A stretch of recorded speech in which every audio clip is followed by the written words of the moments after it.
Muito bem-vindos ao nosso canal do YouTube. Eu tenho uma palavra de Deus para compartilhar com você. Espero que você abra o teu coração para que o Espírito Santo possa falar com você.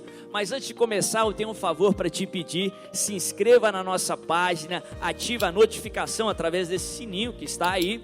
E também curta essa mensagem, faça o seu comentário. E o mais importante, compartilha com o máximo de pessoas que você puder, para que você não só seja abençoado, mas seja uma bênção em nome de Jesus. Lucas capítulo 8, versículo 40. Lucas, Mateus, Marcos, Lucas, capítulo 8, versículo 40. Em Lucas 8, começando no versículo 40, nós temos o relato de dois milagres. Deixa eu te perguntar, por que existem relatos de milagres na palavra de Deus? Por que existem, especialmente na vida de Jesus, relatos de milagres? Você já parou para pensar? Por que estão escritos estes específicos milagres aqui? Então, joga para mim na tela, João 20, versículo 30 e 31. Não precisa abrir aí, mas você acompanha aqui na tela comigo, antes da gente ler o texto de Lucas, né? 8:40, João 20, 30 e 31. Olha o que está escrito. Jesus realizou, na presença dos discípulos, muitos outros sinais milagrosos, muitos outros milagres, que não estão registrados neste livro, é o livro de João, e no final do livro de João ainda está escrito que se todos os milagres de Cristo estivessem registrados, não haveriam livros suficientes no mundo para registrá-los. Então, milagrosos que não estão registrados neste livro, versículo 31. Mas estes foram escritos para que vocês creiam que Jesus é o Cristo, o Filho do Deus vivo, e crendo tenham a vida eterna em seu nome. Estes milagres aí, que estão registrados na Bíblia, que você lê em Mateus, Marcos, Lucas e João, não estão aí por um acaso. E não foram só esses os milagres que Jesus Cristo operou. Estes milagres aí registrados têm lições profundas para a vida espiritual daquele povo que vivia naquela época, da igreja em todas as gerações, alcançando a nossa geração. E se Cristo Jesus não voltar logo, a próxima geração ainda estará aprendendo e tendo revelação através destes milagres descritos na vida do Senhor Jesus Cristo. Todos eles, os 3 cegos curados, 3 deficientes visuais, 3 cegos curados, e de maneira distinta cada um deles. Para um, Jesus tocou e ele viu. Para o outro, Jesus orou 2 vezes, né? A primeira vez estava a visão embaçada, ainda ruim, vendo distorcido. Aí Jesus ora de novo e ele vê a segunda vez. O outro, Jesus tira fora da aldeia e manda ele não voltar. Os 3 têm lições espirituais para a sua vida e para a minha. Então, aqui nós temos, vamos voltar lá para Lucas capítulo 8, versículo 40. Aqui nós temos uma história entrelaçada.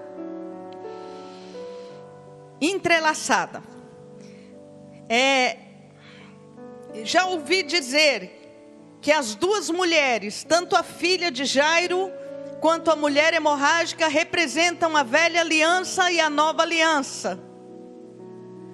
quando uma é curada da hemorragia, a outra ressuscita e levanta. Então a velha aliança, talvez a palavra de Deus queira dizer que a velha aliança precisa da cura para que a glória seja completa para nós. Bom, aqui nós temos então versículo 40 do capítulo 8. Ao regressar Jesus, a multidão o recebeu com alegria. Ao regressar da onde? Da terra dos Gadarenos. Isso aqui aconteceu em Cafarnaum. Cafarnaum era uma cidade, quem esteve conosco lá em Israel, a gente passa por Cafarnaum. Cafarnaum é uma cidade onde Jesus Cristo fez uma espécie de base, onde ele tinha uma casa, ou talvez estava sempre na casa de Pedro, ou da sogra de Pedro, né? Então, Cafarnaum, isso aqui se dá em Cafarnaum. Jesus foi para a terra dos Gadarenos, lá teve um tremendo sinal, milagre, os porcos caem na água, os Gadarenos mandam Jesus embora, vai embora, a gente não aguenta você aqui na nossa terra. Aí Jesus volta na direção de Cafarnaum. Ao regressar, Jesus, a multidão o recebeu com alegria, porque todos o estavam esperando. Era exatamente em Cafarnaum onde muitos milagres aconteceram. Eis que veio um homem chamado Jairo. Sabe qual é o nome, o que significa a palavra Jairo? Jairo, aquele que Deus ouve. Já pensou que maravilha ter esse nome? Jairo, aquele que Deus ouve. Como é que é seu nome? Aquele que Deus ouve. Como é que é seu nome? Aquele que Deus ouve, é meu nome. Jairo, um chefe da sinagoga, ele não era rabino, ele não era sacerdote, mas ele cuidava da sinagoga, era um dos chefes, então ele tinha talvez um ministério parecido com o diaconato. Era ele que abria as portas, era ele que fechava as portas, era ele que organizava tudo, não é? Era ele que estava presente para que as cerimônias na sinagoga acontecessem.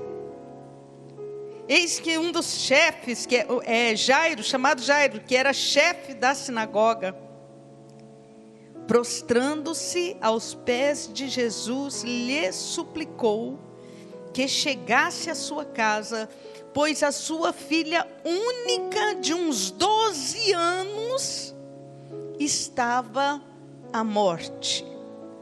Aqui a gente lê Lucas, eu estou lendo Lucas exatamente porque Lucas traz mais detalhe, mas o texto, os mesmos 2 milagres entrelaçados estão tanto em Mateus quanto em Marcos. São 3 evangelhos que falam sobre estes milagres. Às vezes a gente passa rápido e não tem muita noção do que o texto quer dizer. Mas no original, o que eu consegui pegar, o que eu consegui ler, né, pesquisar, ver, no original, as palavras aqui no hebraico demonstram desespero. É como se Jairo estivesse desesperado. Ele busca a Jesus em desespero. E eu fiquei pensando, o que levaria um chefe de uma sinagoga judaica, mesmo em Cafarnaum? A última vez que nós tivemos lá em Cafarnaum, uma das observações que o pastor Alberto, esposo da pastora Joana, fez, conversando ali com a gente, ele virou e falou assim: ô bispa, eu chego à conclusão, o pastor Alberto tem um jeito de falar assim, eu chego à conclusão que isto aqui virou uma vila cristã. Uma vila cristã. E eu falo, eu acho que você está certo, viu, pastor? eu também penso que Cafarnaum virou uma vila cristã. O que faria um chefe de uma sinagoga procurar Jesus? Se Jesus não era aceito e não é aceito como Messias ainda hoje, ali. Se os judeus, naquela época, eles iriam colocar para fora da comunhão ali, não é excomungado, porque não é igreja católica. Excomungado é na igreja católica, né? Então não é a igreja católica, não era excomungado, mas ele ia ser banido da comunhão se ele fosse declarado um cristão. O que faria com que um chefe de uma sinagoga buscasse a Jesus naquele momento? Desespero e o que ele havia visto. Ele viu. Se ele morava ali em Cafarnaum também, ele viu os milagres na porta da casa de Pedro, lá na porta da casa da sogra de Pedro. A Bíblia diz, você vai ler aí na sua casa, que as pessoas traziam, quando Jesus estava em casa, as pessoas traziam os enfermos e deixavam na porta da casa. E era de uma maneira tão grandiosa, tão movimento ali na porta da casa, que você lembra que não tinha como chegar aquele paralítico, e as pessoas tiveram que subir o paralítico em cima da casa, para poder descer onde Jesus estava, exatamente na casa que Jesus ficava em Cafarnaum. Então aquele rapaz, o Jairo, ele viu tudo isso. Quem é pai aqui? Quem é pai? Levanta a mão. Quem é pai, mãe? Pode levantar. Filho adulto está valendo, não é? Pai, mãe, a gente faz tudo, não faz?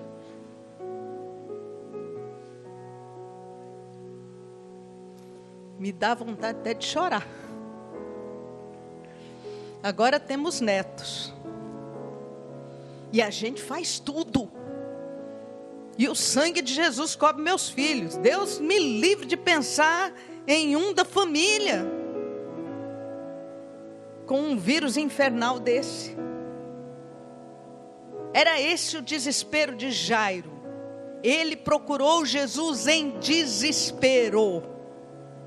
Se ele não tivesse desesperado, se ele não tivesse visto ou vendo a filha à beira da morte, não teria ido. O que ele viu e o desespero. Jairo, prostrando-se aos pés de Jesus, caiu de joelho. É outra coisa que os judeus lá não fazem. Não fazem. Eles até, nós fomos... as mulheres lá perto do Muro das Lamentações me chamaram a atenção. Uma judia me chamou a atenção lá. Porque algumas irmãs que estavam conosco, estou vendo a Vera aqui, né? Algumas irmãs que estavam conosco chegaram e se ajoelharam. Eu acho que você também esteve com a gente lá, né, minha irmã? Algumas irmãs se ajoelharam lá diante do Muro das Lamentações. E uma judia chegou, bateu no meu ombro assim. Não precisa se ajoelhar aqui. Não precisa. Deus está ouvindo você. Deus está ouvindo vocês. Aí eu fui lá e pedi para as irmãs ficarem de pé, né? Porque afinal de contas nós não estamos ali para ofender ninguém. Por que eles fazem isso? Eles têm medo de idolatria. Eles têm um medo de idolatria. E aquele lugar é santo para eles. E só se ajoelham diante de Deus. E a mesma judia virou para mim e falou o seguinte: judeu não se ajoelha. Se tiver que morrer, morre de pé. Jairo chega e se prostra diante de Jesus. Precisa maior reconhecimento? Aquele que Deus ouve, sabe que Deus vai ouvi-lo através de Jesus. Sabe que Deus vai ouvi-lo através de Jesus. Deixa eu te falar uma coisa. Se você tiver que se prostrar, se prostre diante de Jesus. É diante de Jesus.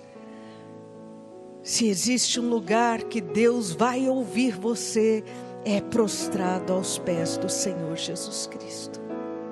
Mestre, pelo amor de Deus, mestre, a minha filha está morrendo. A minha filha, eu deixei ela em casa e eu acho que se eu chegar lá agora ela já não tem mais vida. Mestre, vem até minha casa, põe a sua mão sobre ela e ela vai viver. Fé. Mestre, põe a sua mão sobre ela e eu sei que ela vai viver. Dá para você levantar a sua mão e pedir aí, entra na minha casa, fica lá, porque se o Senhor estiver lá na minha casa, vírus maldito não chega lá, eu tenho certeza disso. Eu tenho certeza disso. Natália, se você está me assistindo, estou orando por você. Esse vírus não tem poder sobre a tua vida, porque o Senhor Jesus está aí com você agora. Em nome de Jesus. Mestre, vem, porque a minha filha está à morte. Pois tinha uns 12 anos, a filha única de uns 12 anos que estava à morte. Então ele ia e as multidões o apertavam. Mateus fala, e Jesus foi com ele, e Jesus atendeu, e Jesus respondeu, e Jesus vai. Não existe um lugar aí, leia, eu te desafio, leia Mateus, Marcos, Lucas, João, veja, me mostre um lugar em que Jesus tenha dito, não vou, não quero, não posso. Nenhum. Ele estendeu a mão, ele foi, ele estava presente. O leproso virou para ele e falou, se o senhor quiser, o senhor pode me curar. Ele falou, eu quero. Pôs a mão. Não tem o pai do menino, não é? Que estava morrendo. O pai do menino falou, ai, se tu podes, faz alguma coisa. Ele falou, não é se tu podes, tudo é possível ao que crê. Eu quero, eu vou. Jesus sempre responde assim. Para Jairo não foi diferente, Jesus foi com ele. Certa mulher, versículo 43, que havia 12 anos, vinha sofrendo. Interessante, não é? Depois eu quero estudar isso, apóstolo. As duas mulheres, a menina e ela, uma sofrendo há 12 anos e a outra tinha 12 anos e estava morrendo. Alguma coisa Deus tem a falar a respeito disso. Certa mulher que havia 12 anos vinha sofrendo de uma hemorragia, a quem ninguém tinha podido curar. E Lucas, sendo médico, ainda escreveu, e que gastara com os médicos todos os seus haveres. Veio por trás de Jesus e lhe tocou a barra, não é? A orla das vestes, a barra, a franja da veste de Jesus. E logo se lhe estancou a hemorragia. E Jesus parou e disse, quem me tocou? Quem me tocou? Quem foi que me tocou? E como todos negassem, então mostra que ficou um tempo perguntando, não é? Quem me tocou? Como todos negassem. Pedro, com seus companheiros, disse, mestre, as multidões estão te apertando e te oprimem. Como é que dizes, quem me tocou? Eu vou parar por aqui. Se você já estudou a palavra de Deus, se você já fez algum curso sobre a Bíblia, sobre a palavra de Deus, você já leu as leis da Torá. O que a gente chama de Torá, de Pentateuco, são os 5 primeiros livros do Velho Testamento. Gênesis, Êxodo, Levítico, Números, Deuteronômio. Existem leis lá no Velho Testamento para as pessoas imundas, que eram tidas como imunda. Por exemplo, se alguém tocasse um um morto, não é? Um cadáver, fosse de animal ou fosse de gente, não é? Se tocasse um cadáver, aquela pessoa era tida como imunda durante pelo menos 8 dias. Ô bispa, mas isso tem o mesmo conceito que a gente tem hoje de imundície, de sujeira? Não, não era no mesmo conceito. Nós vamos lembrar que naquela época, em que, no Velho Testamento, naquela época, a medicina não era avançada como hoje. E hoje, sendo avançada, nós não temos resposta para um vírus. Não é verdade? Então, naquela época, não existia esse avanço da medicina. Ser imundo naquela época, ser declarado imundo naquela época, tinha a ver com a possibilidade de contaminação. Então era Deus preservando o seu povo. A pessoa que era declarada como imunda, ela não podia entrar na sociedade, ter convivência com a sociedade, pelo menos durante aqueles dias. Por exemplo, na questão do cadáver, eram 8 dias. A pessoa que tivesse qualquer tipo de fluxo no seu corpo, inclusive fluxo sanguíneo, também era declarado como imundo e tinha que ficar 8 dias ou durante todo o período da sua enfermidade em isolamento social. Agora você sabe o que é isso? Quarentena. Não é dessa época, não foi... Está escrito na palavra, lá nos 5 primeiros livros da Bíblia. Quem inventou foi Deus para preservar a raça humana. Isolamento social, quarentena. Depois a pessoa tinha que se apresentar ao sacerdote e dizer: já estou limpo, já estou livre. Algumas vezes, no caso do problema de pele, no caso porque quase todas as enfermidades de pele eram chamadas lepra. Não existiam exames que pudessem diferenciar. No caso da lepra do Velho Testamento, vinha o doente e falava assim: olha, já sarou. Aqui, estava uma mancha aqui, sacerdote, já sarou. O que o sacerdote fazia? Pegava aquela pessoa e olhava direitinho, raspava ali, não é? Para tirar tudo, raspava e deixava aquela pessoa dentro do templo, num quarto lá no templo. Fala assim comigo: isolamento social. Mais tantos dias. Aí o sacerdote ia olhar de novo. Lembra quando Jesus curou os 10, só o samaritano voltou? Um dos motivos é porque os outros foram se apresentar para o sacerdote. E o samaritano, antes de chegar no sacerdote, voltou para agradecer Jesus. Isolamento social. Era uma coisa que essa mulher conhecia tão bem.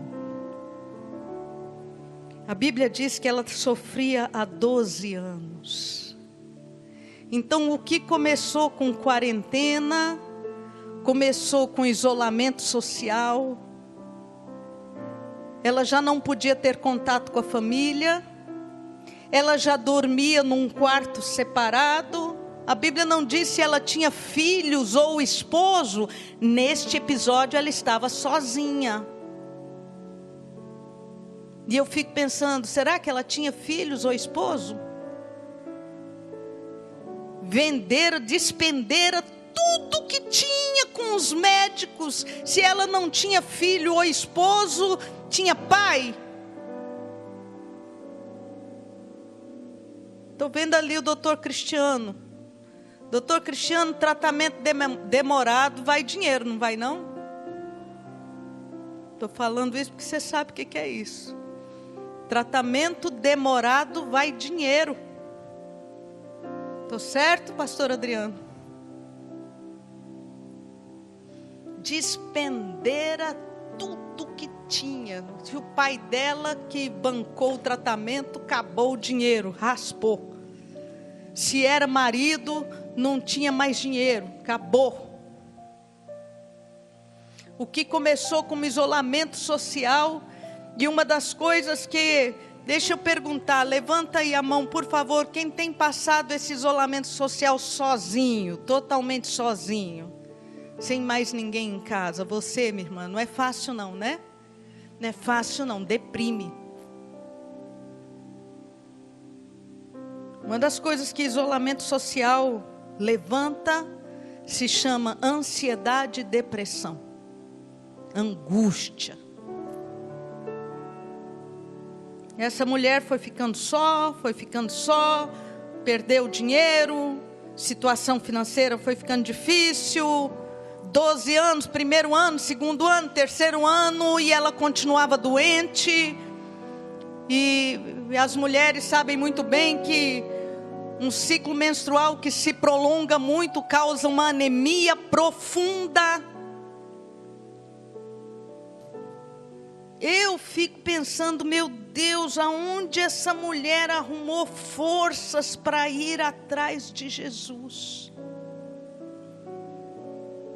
Aonde ela arrumou forças? E ela diz aqui, olha, Mateus diz, porque ela dizia consigo mesmo, se eu apenas lhe tocar as vestes, ficarei curada. Por que ela dizia com ela mesma? Porque ela não podia falar com mais ninguém, gente. É por isso que ela falava com ela mesma. Ela não podia. Você já pensou se ela falasse com uma vizinha dela, vamos supor que ainda estivesse num quarto separado dentro de uma casa. Se ela falasse para a vizinha, eu vou lá no meio da multidão, vou tocar o rabi. O que a vizinha ia falar para ela? Você está doida? Você quer que o pessoal jogue você para fora da cidade? Todo mundo sabe que você é doente. Ela não podia tocar em ninguém. Ela não podia estar no meio da multidão. Vamos supor que ainda tivesse marido. Se ela falasse para o marido dela, eu vou tocar na barra da roupa do rabi. O marido ia falar, uai mulher, agora sim. Você quer pôr a gente para fora da cidade? Já não basta ter perdido tudo? Ela dizia consigo mesma, se eu apenas lhe tocar as vestes, eu serei curada.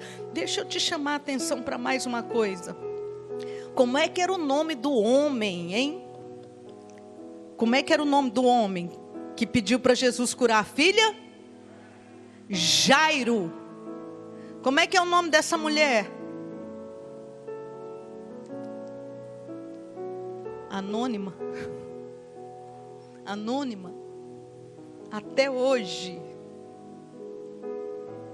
Mas ela conseguiu. Fala assim comigo, ela conseguiu. Mas ela conseguiu. Fala de novo assim comigo, ó, mas ela conseguiu. Fala assim, ó, eu vou conseguir também. Eu vou conseguir também. Você que me assiste aí na televisão, fala assim comigo, mas ela conseguiu.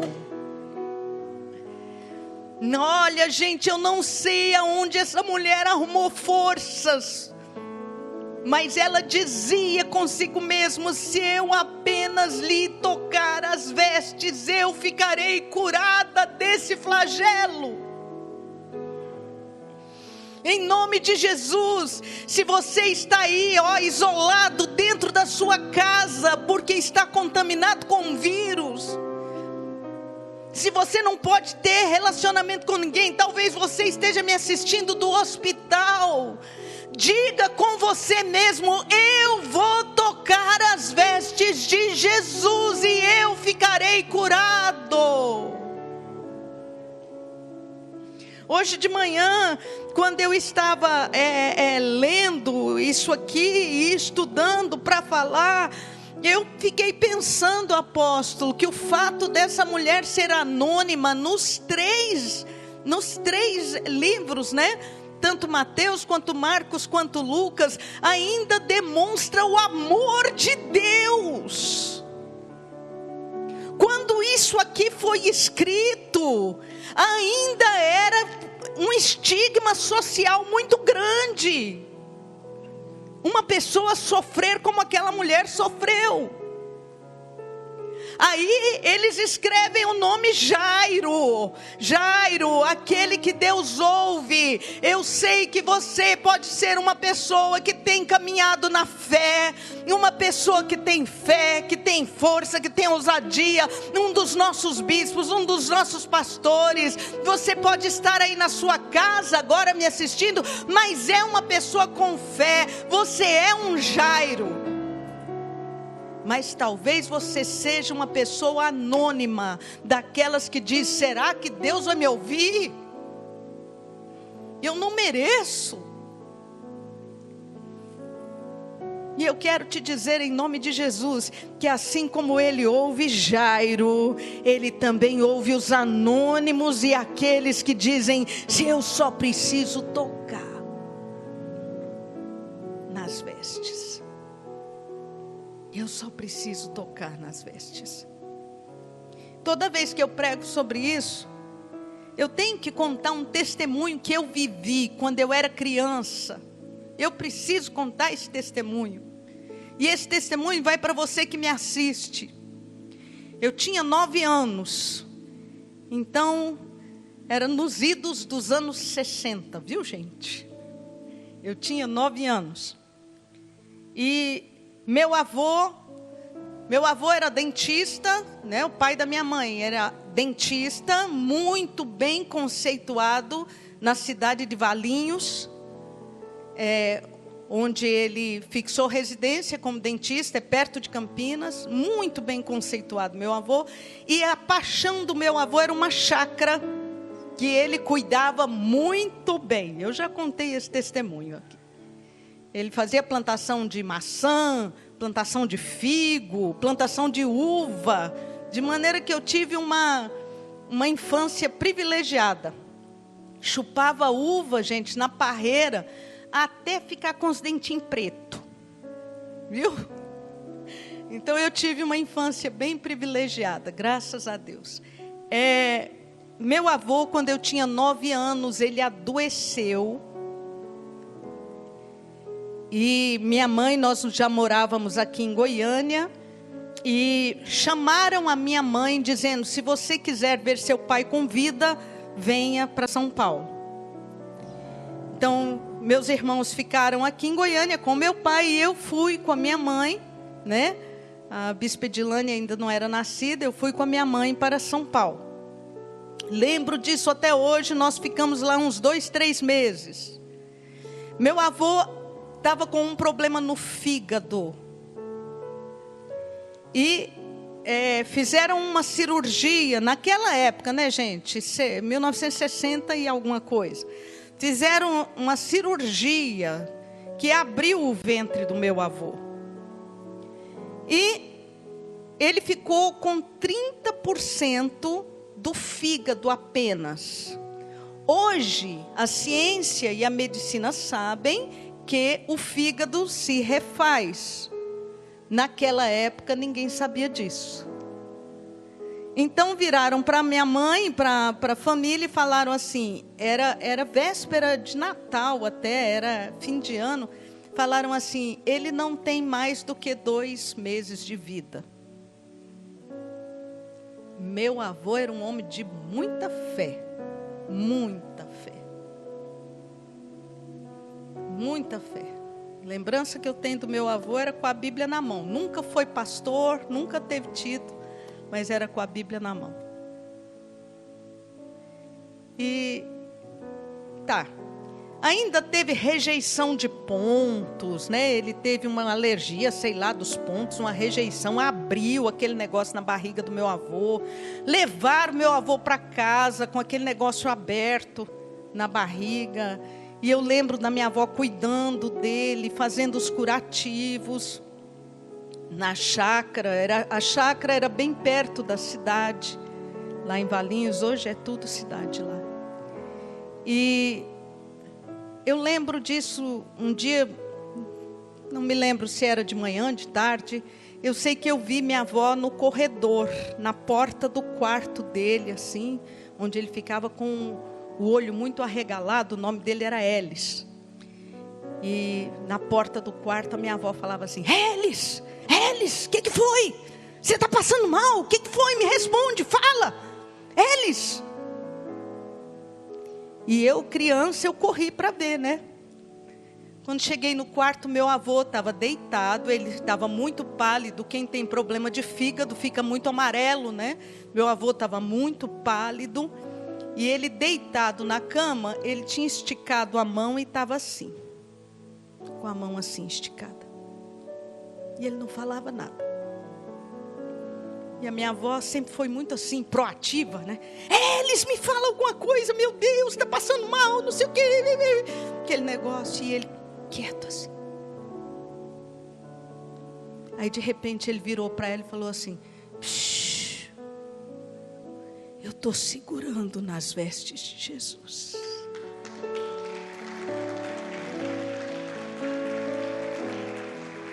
Eu estou segurando nas vestes de Jesus. Para quem tinha 2, 3 meses de vida, meu avô veio, e eu era uma criança de 9 anos. Meu avô, quando eu fiz 15 anos, veio dirigindo um Gordini, né? Veio dirigindo um Gordini do estado de São Paulo, aqui em Goiânia, para o meu aniversário de 15 anos. Ele estava aqui, firme e forte. Não sei quantos anos depois meu avô viveu. Estou segurando nas vestes de Jesus. Você pode fazer isso. Aonde você estiver, num hospital, na sua casa, isolamento social, estou segurando as vestes de Jesus, porque se eu apenas tocar as vestes. Quem me tocou? Quem me tocou? Senhor, todo mundo está aqui esbarrando, e o Senhor está perguntando quem tocou. Ele não perguntou quem esbarrou. A gente esbarra em Jesus toda hora, mas tocar é deliberado. Tocar é um ato da nossa vontade. Olhar, tocar é um ato da nossa vontade. Aquela mulher que era isolada, isolamento social, era talvez olhada como maldita, né? Amaldiçoada, uma enfermidade que se prolonga tanto tempo, né? Alguma coisa ruim ela fez para merecer. Aquela mulher que era desse jeito, ouviu Jesus dizer para ela: filha, a tua fé te salvou, vai-te em paz. Agora ela era filha. Filha, a tua fé te salvou, vai-te em paz.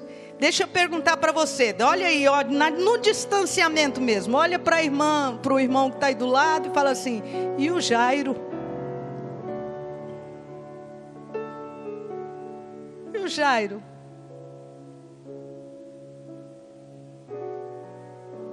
Você já teve vontade de falar para Deus assim? Oh Deus, eu pedi primeiro.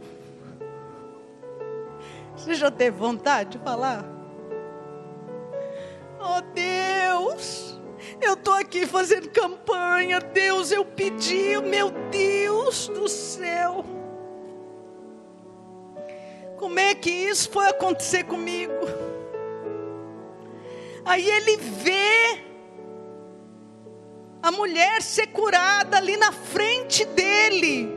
E alguém chega para ele e diz assim, ó, falava ele ainda, versículo 49.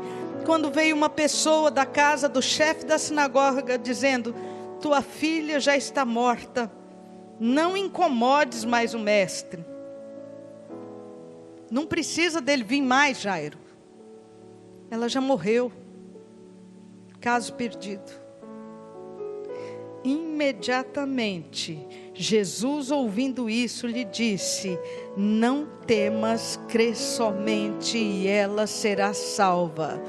Tem uma tradução que eu gosto muito que fala: Jairo, pare de temer e continue crendo. Pare de temer e continue crendo.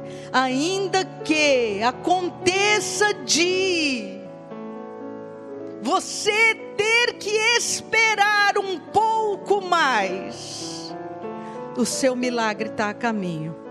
Pare de temer e continue crendo, continue crendo, continue crendo. O Deus que me ouve, te ouve nessa manhã.